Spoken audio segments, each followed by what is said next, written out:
Братик, кто-то из вас явно просил меня в Инстаграме в Директ сделать фастфудный перекус. Голосование прошло, день фастфуда настал. Один бургер у нас вот такой вот просто шикарнявый, братик. И фастфудная тарелка, наггетсы, картошка фри, хотстера. Все здесь. И стаканчик трахуна. Всем приятного аппетита. Пали. 你们看，每个讲做装修很好赚，你们看一下我们好不好赚？这样危险，又这样高，每个认为讲我们做装。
Chicagoans know if you're driving down Archer Avenue at night, somebody might need to scooch. So I look up, and off to my right, there was a glow. You could tell it was a girl. She had a long cream colored dress on.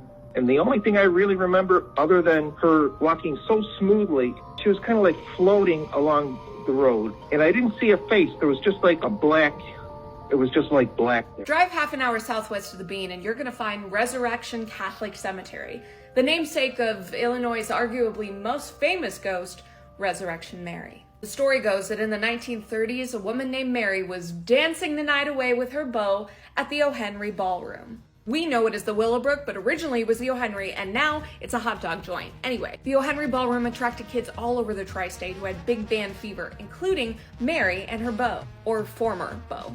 Legend has it they got into a real knockdown drag-out that led to Mary stomping off to Archer to try and find a way home, but she didn't get very far. She was struck in a hit-and-run accident and spent her final moments in the dark on Archer's rough pavement. And now lots of people, mostly men, have claimed to see her ghost. Here's Jerry's story. In 1939, Jerry Pallas swears that he saw Mary in a beautiful white dress at the Liberty Grove and Hall. Finally got the courage to ask her to dance, and they cut a rug all night. He even ignored the major red flag of her icy cold hands, only saying, "Cold hands, warm heart." Jerry. He offered her a ride home, and while she gave him an address, she first asked him to drive up Archer for a little bit. Once they hit Resurrection Cemetery, she told him to pull over, and he obliged. Then she opened the door and said, "I have to go, and you can't follow me." And like that, she was gone.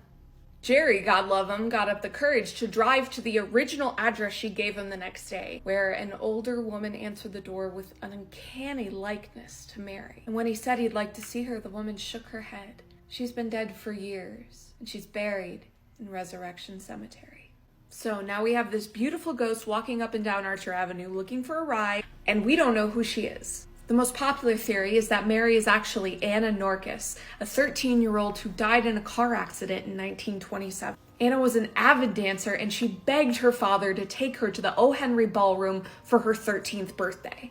And then after a night of dancing, they never made it home. But despite evidence like this, historians, paranormal experts, armchair detectives, nobody can agree exactly on who Mary is. And that is not the most mysterious thing about her.